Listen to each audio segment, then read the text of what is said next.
He was a hero, a model of how to overcome adversity, treated like a prince in his home country of South Africa.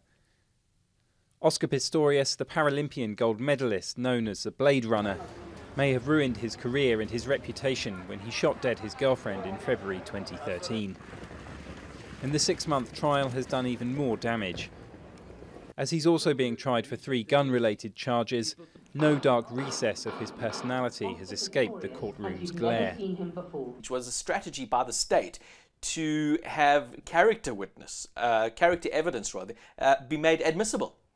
So here, instead of just dealing with the facts of the details of what took place on the shooting on the night in question, we're now dealing with somebody who can be shown to the court as an irresponsible firearm owner, who somebody has no respect for the law, of somebody who, when he does something wrong, he gets other people to take the blame from him. The trial also revealed that he was suffering post-traumatic stress disorder.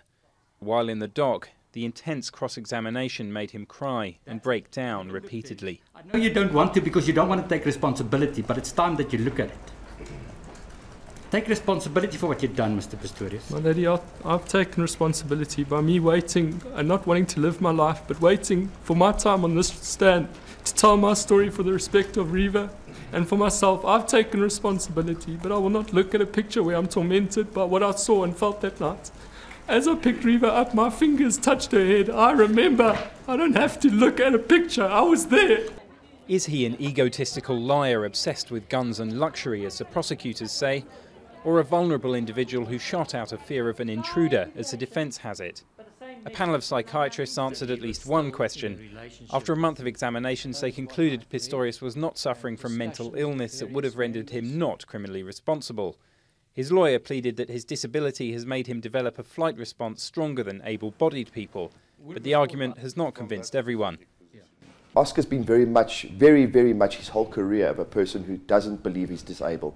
And to rely on that now, I think, would be slightly opportunistic.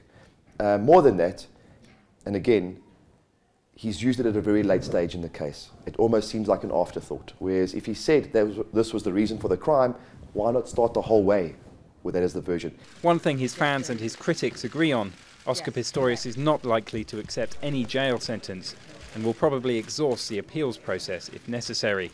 The world is not done following the destiny of the Paralympic ex-poster boy.